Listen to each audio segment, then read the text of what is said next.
Akan tapi sebelum kita berbicara tentang kenikmatan yang ada di surga, saya ingin menceritakan tentang orang terakhir yang masuk surga, agar bisa terbayangkan bagaimana tentang para penghuni surga yang lebih darinya. Kita tahu bahwasanya akidah Ahlussunnah wal Jamaah, seorang yang bertauhid meskipun dia bergelimang dengan dosa, namun dia tidak melakukan kekufuran dan tidak mati di atas kesyirikan, bagaimanapun dia diadab di neraka Jahannam, maka dia akan dikeluarkan dari neraka Jahannam kemudian dimasukkan dalam surga Allah Subhanahu wa taala. Dan mereka-mereka ini dikenal dalam hadis disebut dengan Jahannamiyun. Itu ahli Jahannam yang dicuci oleh Allah Subhanahu wa taala, kemudian dikeluarkan oleh Allah dari neraka Jahannam, mendapatkan syafaat, kemudian masuk dalam surga Allah Subhanahu wa taala. Di antara mereka ada orang yang paling terakhir masuk surga. Dan Rasulullah SAW diriwayatkan dari Nabi SAW banyak hadis tentang kenikmatan yang diraih oleh orang yang paling terakhir masuk surga. Dalam hadis yang diriwayatkan oleh Abdullah bin Mas'ud radhiyallahu taala anhu, Rasulullah SAW bersabda, "Inni la a'lamu akhira ahli nar khurujan minha." Sungguh aku mengetahui orang yang paling terakhir keluar dari neraka. Ini sudah diadab di neraka dari muwahhidin. Dan dia yang paling terakhir keluar, yang paling terakhir dicuci untuk masuk ke mana? Ke dalam surga. Jadi dia orang terakhir yang masuk surga. Yang surganya paling rendah sekali orang ini. Fayaqulu rajulun yukhraju minan nar habwan. Seorang yang dikeluarkan dari neraka Jahannam dalam keadaan merangkak. Fayaqulullahu lahu, maka Allah berkata, idhab fadkhulil jannah. Pergilah engkau dan masuklah ke surga. Fayatiha, maka dia pun pergi ke surga. Fayukhayyalu ilaihi annaha mal'a. Maka dikhayalkan kepada dia surga sudah penuh. Repot ini, surga sudah penuh. Tidak ada tempat buat saya. Fayarji'u fayaqul, maka dia pulang, dia berkata, ya Rabb, wahai Rabb, wajadtuha mal'a. Ya Allah, bagaimana masuk surga? Surga sudah penuh ya Allah. Fayaqulullahu azza wa jalla, idhab fadkhulul jannah, pergilah engkau dan masuklah surga. Fa inna laka mithlu dunya wa asyratu amsalha, bagi engkau seluruh kenikmatan dunia bahkan 10 kali lipat buat engkau. Fayaqul, maka dia berkata 10 kali lipat. Kita punya dunia saja luar biasa betapa ya, antum punya dunia, coba antum punya dunia. Enggak usah punya dunia, punya Indonesia saja punya antum, wow, luar biasa. Lombok saja punya antum, luar biasa. Bagaimana Indonesia, bagaimana dunia seluruhnya milik antum, antum bosnya. Bagaimana 10 kali lipat? Orang ini, nah ini dia enggak pede, dia mengatakan, "Ataskharu bi ya Allah, engkau ngejek saya ya Allah. Wa antal malik, dan kau raja, engkau penguasa alam semesta, ngejek saya ya Allah." Subhanallah. Falaqad ra'aitu Rasulullah sallallahu alaihi wasallam dhahika hatta badat nawajiduhu. Kata Abdullah bin Mas'ud, saya melihat Rasulullah SAW tertawa sampai nampak gigi beliau. Tatkala mengisahkan tentang orang ini yang mati, ya Allah, kamu ngejek saya. Kamu kan Tuhan, masa ngejek saya ya Allah? Ininya begitu. Dan Allah masukkan dia ke dalam surga Allah Subhanahu wa taala. Dalam hadis yang lebih lain, yang riwayat yang lebih panjang, Fa'idha ma jawazaha, kata Rasulullah SAW, tatkala orang ini sudah lewat dari neraka Jahannam, lolos, iltafata ilaiha, dia balik ke belakang lihat neraka. Kata dia, tabarakalladzi najjani minki, segala puji bagi Allah, maha mulia Allah yang telah menyelamatkan aku dari kamu, wahai neraka Jahannam. Laqad a'tani Allahu syai'an ma a'tahu ahadan minal awwalin wal akhirin. Sungguh Allah telah berikan saya nikmat yang tidak pernah Allah berikan kepada orang dari Nabi Adam sampai hari kiamat, enggak ada. Saya yang paling enak sudah. Ini dia ucapkan isi hatinya. Ini penduduk surga yang paling rendah, yang bidadarinya paling bawah. Faturfa'u lahu syajarah, maka dinampakkan bagi dia sebuah pohon. Fayaqulu ya Rabbi, maka dia katakan, wahai Rabb, adinini min hadhihi syajarah.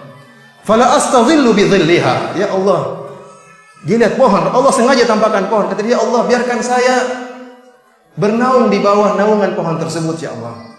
Wa ashrabu min ma'iha, dan biarkan saya minum dari air yang mengalir dari pohon tersebut. Fa yaqulu Allah azza wa jalla, Allah berkata, "Ya bani Adam, la'alli in a'taitukaha sa'altani ghairaha." Wahai anak Adam, mungkin kalau saya kasih engkau, dekatkan engkau, membuat engkau bernaung di bawah pohon itu dan minum airnya, kamu akan minta yang lain. Kata dia, "La ya Rabb," tidak. Cukup itu saja ya Allah. Wa yu'ahiduhu alla yas'alahu ghairaha, dan dia berjanji kepada Allah, saya tidak akan minta yang lain.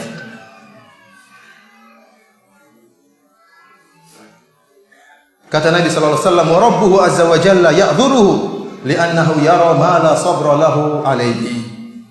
Dan Allah Subhanahu wa taala memberi uzur kepada hambanya. Allah tahu dia tidak bakalan sabar. Allah beri uzur kepada dia. Maka Allah pun mendekatkan orang ini kepada pohon tersebut. Maka dia pun bernaung di bawah rindangan pohon tersebut. Tentu bayangkan baru diadab di neraka jahanam. Bagaimana adab yang tadi kita ceritakan, pedisnya, semuanya, parahnya itu. Dapat naungan di bawah pohon itu nikmat luar biasa. Kemudian dia minum air, subhanallah. Tadinya minum air panas, minum minyak mendidih, sekarang minum air dari pohon tersebut. Summa turfa'u lahu syajaratun hiya ahsana minal ula. Setelah dia berbaring di bawah naungan pohon tersebut, kemudian dia minum dari air pohon tersebut, maka dinampakkan baginya pohon yang lain. Pohon yang lebih indah dari pohon yang pertama.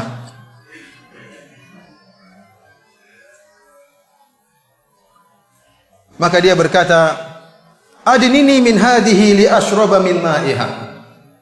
Ya Allah, dekatkan aku pada pohon yang kedua ini ya Allah. Biar saya bisa berbaring, bisa bernaung di bawah naungannya dan bisa minum dari air pohon tersebut. Dan saya tidak akan minta yang lain ya Allah. Kata Allah Subhanahu wa taala, "Ya bani Adam, alam tu'ahidni alla tas'alani ghairaha?" Bukankah kau sudah janji tidak minta yang lain? Kata dia, "Allah, la'alli in adanaituka minha tas'alani ghairaha." Kata Allah, mungkin kalau saya dekatkan engkau pada pohon kedua nanti kau minta yang lain. Maka dia berjanji tidak akan minta yang lain. Akhirnya Allah pun mendekatkan dia kepada pohon berikutnya, semakin menuju surga karena surga jauh. Di jalan pohon pertama, nampak pohon kedua, pingin dekat lagi. Dia pun bernaung di bawah naungan pohon tersebut dan minum dari pohon tersebut. Kemudian dinampakkan pohon berikutnya yang lebih indah, pohon yang ketiga. Dia minta lagi. Dia bilang, "Saya tidak akan minta yang lain ya Allah." Terus berjanji. Akhirnya dia sampai pada pohon di pintu surga, dekat dengan apa? Surga. Tapi di luar surga. Fa idza adnahu minha sami'a aswata ahli jannah. Tatkala dia sampai pada pohon berikutnya, lagi berbaring di bawah naungan pohon tersebut minum air, dengar suara penduduk surga. Waduh. Betapa indahnya mereka dalam surga. Bercengkrama dengan bidadari. Saya bagaimana? Dia di luar. Dia bilang, "Ya Rabb, adkhilni, masukkan saya Allah dalam surga." Ya bani Adam. Allah mengatakan, "Kau sudah saya berikan, sudah berjanji." Akhirnya Allah mengatakan, "Ayurdika an a'tiyaka ad-dunya wa mithlaha ma'aha?" Wahai anak Adam, maukah aku berikan kepada engkau dunia dan seluruhnya dan yang semisalnya? Kata dia, "Ya Rabb, atastahzi'u minni wa anta rabbul alamin?" Ya Allah, apakah kau ngejek sama saya sementara engkau Tuhan ya Allah? Fadhahika Ibnu Mas'ud. Maka Ibnu Mas'ud pun tertawa. Dan Ibnu Mas'ud berkata, "Ala tas'aluni mimma adhak?" Ibnu Mas'ud berkata kepada para sahabatnya, "Kenapa kalian tidak bertanya kenapa saya tertawa?" Faqalu, "Mimma tadhak?" Kenapa engkau tertawa Ibnu Mas'ud? Qala hakadha dhahika Rasulullah sallallahu alaihi wasallam. Demikianlah Rasulullah sallallahu pernah tertawa. Faqalu, "Mimma tadhak ya Rasulullah?" Tatkala Rasulullah sallallahu menyampaikan hadis ini, Rasulullah tertawa dan para sahabat bertanya, "Ya Rasulullah, kenapa engkau tertawa?" Faqala, "Min dhahki rabbil alamin." Karena Allah tertawa dengan pernyataan apa? Hamba tadi.